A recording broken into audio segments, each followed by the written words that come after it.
There is no justification for terrorism. This is a message given by the External Affairs Minister of India, S. Jaishankar. The remarks were made during the Foreign Ministers' meeting of Shanghai Cooperation Organization in the state of Goa. The meeting is also being attended by Pakistan's Foreign Minister Bilawal Bhutto Zardari. Jaishankar's appeal came as New Delhi has consistently stressed on the need for Pakistan to take credible, irreversible and verifiable action to end cross-border terrorism against India.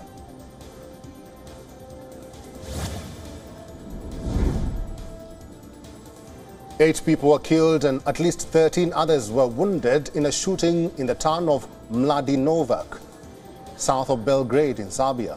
As per local media, the incident happened after a late-night argument ensued in a schoolyard. After this, the suspect brought an assault rifle, opened fire and continued to shoot at people at random from a moving car. Interior Minister described the shooting as an act of terror. A helicopter, drones and multiple police patrols were also searching for the suspect among the rolling hills and forests around the area. The shooting comes less than 48 hours after a 13-year-old boy shot dead 9 and injured 7 others at a school in Belgrade.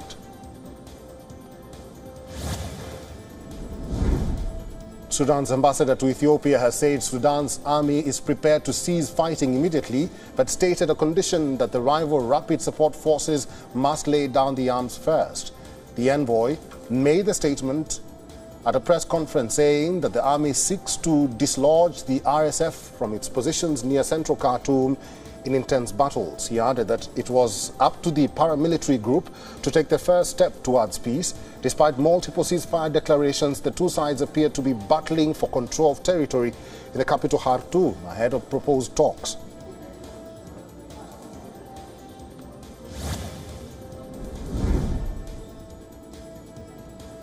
People lined up in Port Sudan on Thursday in a bid to flee the fighting that is taking place across the war-torn African nation.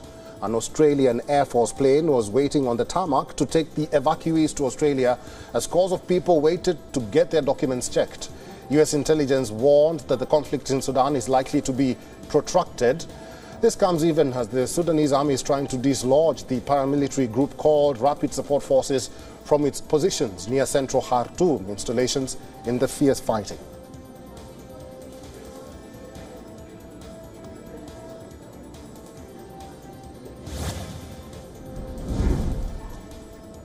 The U.S. State Department spokesperson Vedant Patel says Washington has facilitated the departure of at least 1,300 American citizens from Sudan. They say the U.S. is coordinating with allies, partners and the U.S. Department of Defense and was able to facilitate the departure of over 2,000 people from Sudan since violence broke out last month.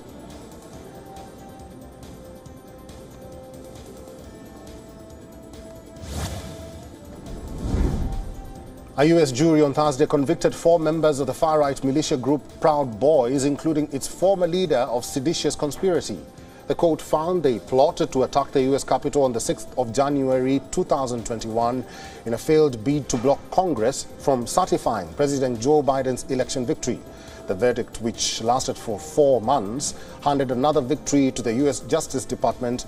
Attorney General Merrick Garland says that till now, the department has secured the convictions of more than 600 people related to the Capitol rampage by supporters of then-President Donald Trump.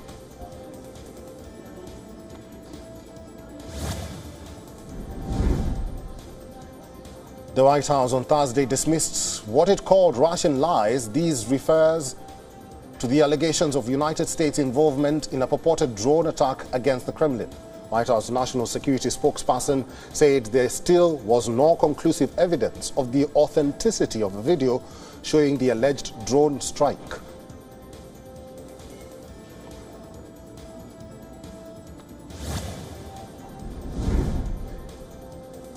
U.S. State Department has said that Russian aerial attacks in Ukraine have injured and killed more than 100 civilians since May the 1st.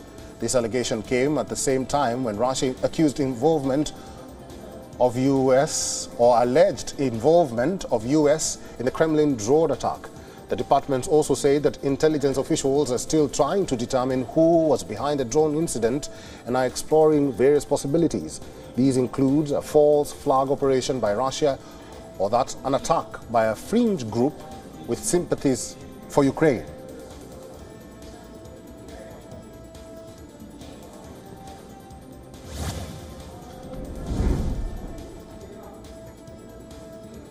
U.S. Secretary of State has hinted towards successful conclusion of peace talks between Armenia and Azerbaijan. Antony Blinken said on Thursday that a peace agreement was within sight. Blinken had hosted the foreign ministers of the two nations for talks aimed at cooling tensions. These have risen recently since Azerbaijan installed a checkpoint on a key road linking Armenia to Nagorno-Karabakh.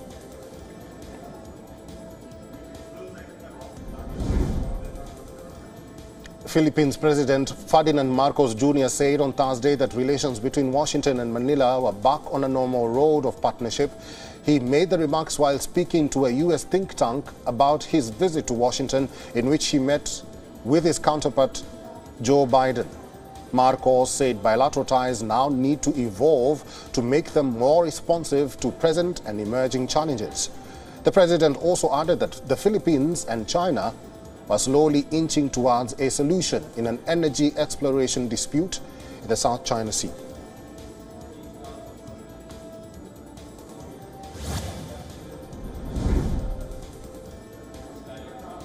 Well, Philippines President Ferdinand Marcos Jr. laid a wreath to honor the fallen American troops at the Arlington National Cemetery. Marcos Jr. is on a visit to the United States. He was escorted by a U.S. Marine to the tomb of a martyred soldier where he laid the wreath.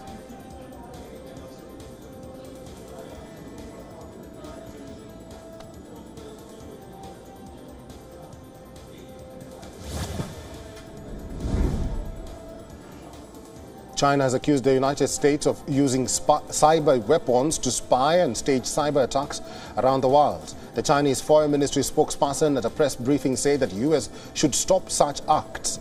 The remarks were made after the release of an investigative report by China's internet security company.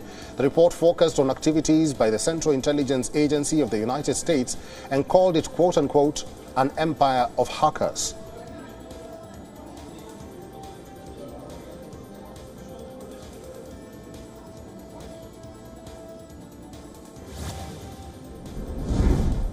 A dark patch could be seen on the Kremlin's Senate building in Moscow a day after an alleged overnight drone attack.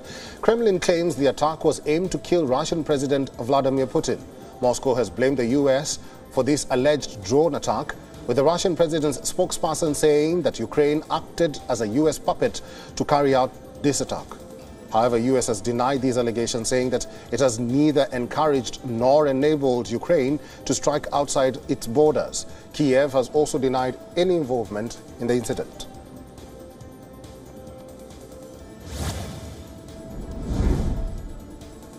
Ukraine's Air Force has destroyed one of its own drones. The decision to take down the drone came after it had begun flying out of control over the Kiev region. A short video clip showed the drone flying in the Kiev skies.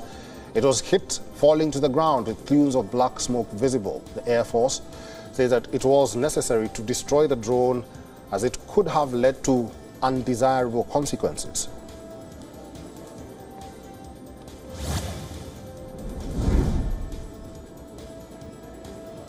Explosions resonated on Thursday for about 15 to 20 minutes in the Ukrainian capital of Kiev. The city has already seen a series of overnight Russian attacks. Kiev city's military administration said that the air defense system has been put to work. Kiev's mayor reported about explosions and fire in the Solomiansky district of the capital and warned of potential drone debris. He also said that information about any victims is being clarified.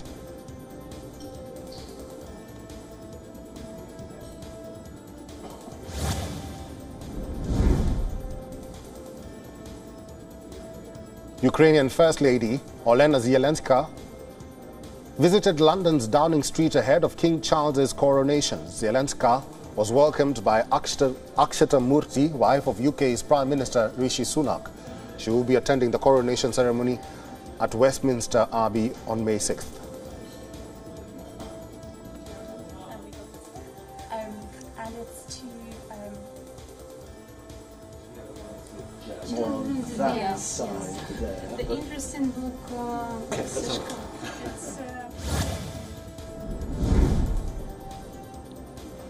The Kenyan cult leader, thought to be responsible for over 100 deaths, has so far been released on bail. He was arrested last week over terrorism charges for his involvement in the deaths of his followers. At a court hearing, a Kenyan magistrate said that the state had failed to bring enough evidence before the court to reasonably keep the cult leader in police custody for another 30 days.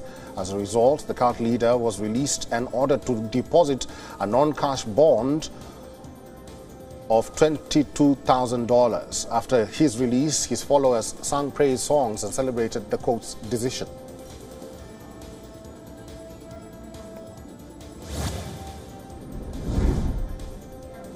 An economist from the United Nations Food and Agriculture Organization has warned that an increasing portion of the world's population is now facing high levels of acute food insecurity. The economist also outlined the causes and consequences of the current food crises impacting the globe at a press conference held at United HQ in New York City. Now, according to the economist, more than 53 million people were internally displaced in 25 food crisis-affected countries. He added that more than 19 million people around the world have become refugees or asylum seekers in 55 countries affected by food crises.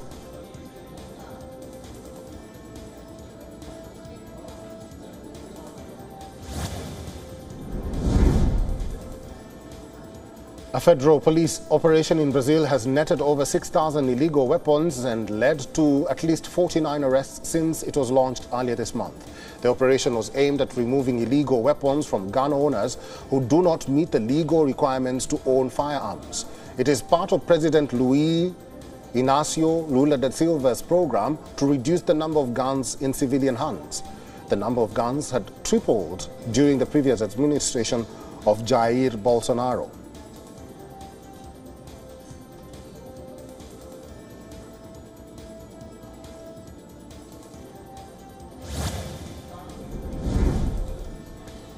Australian Prime Minister Anthony Albanese expressed frustration over arrest of WikiLeaks founder Julian Assange. Albanese on Thursday said that he is frustrated for not yet finding a diplomatic fix over his continued detention in the United Kingdom. He also said that he is worried about Assange's mental health. The founder of WikiLeaks is battling extradition from Britain to the United States, where he is wanted on criminal charges over the release of confidential U.S. military records and diplomatic cables in 2010. The Israeli defense minister, who is on a visit to Greece, has lashed out at Iran, saying that Tel Aviv would not allow nuclear weapons to Iran. He said that Iran will use all means at its disposal to prevent a nuclear-armed Iran. The minister added that he expects same support from the international community. He also said that Israel would not allow Iran to establish military powers in Syria or let it build a highway for the delivery of advanced weapons to Lebanon.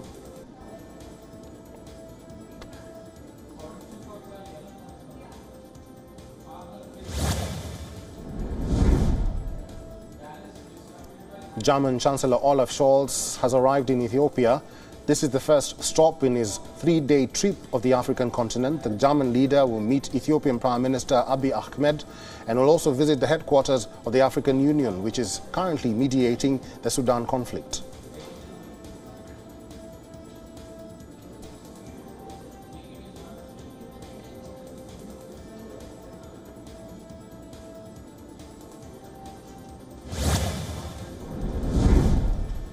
Bodies of drowned migrants that washed up on Tunisian shores still lie unclaimed in hospital morgues.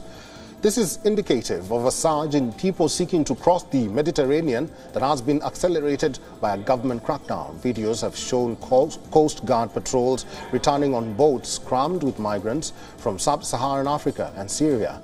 These migrants make a perilous voyage, hoping of a better life in Europe. The number of migrants embarking upon or embarking on the Mediterranean has risen overall, but the number of those leaving Tunisia has exploded.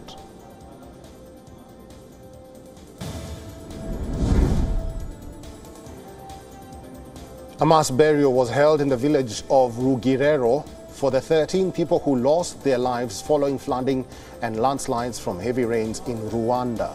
District workers carried the coffins and lined them up next to each other. A priest anointed the coffins and another sang a hymn as relatives of the victims wept in disbelief. The heavy rains, which started on Tuesday, caused floods and landslides across the country's western and northern provinces. Around 130 people have lost their lives.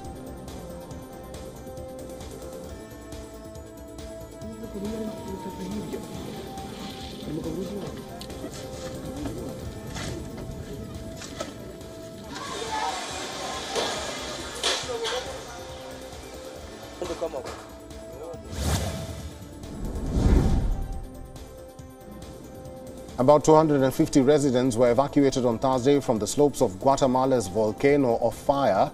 This happened after the volcano erupted, sending red-hot rock and ash towards an area already devastated by a deadly 2018 eruption.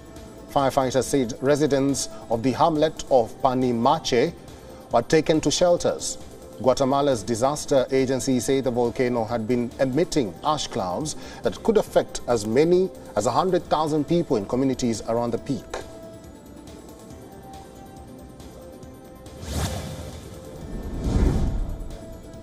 Ahead of the coronation ceremony of King Charles III, suitable flowers have been prepared. This is in line with the king's interest, who has spent much of his life campaigning for sustainability and against a throwaway economy. Bouquets and bunches of primroses, wild grasses and cowslips are already on display in Charterhouse at Westminster Abbey, where the ceremony will take place. WION is now available in your country. Download the app now and get all the news on the move.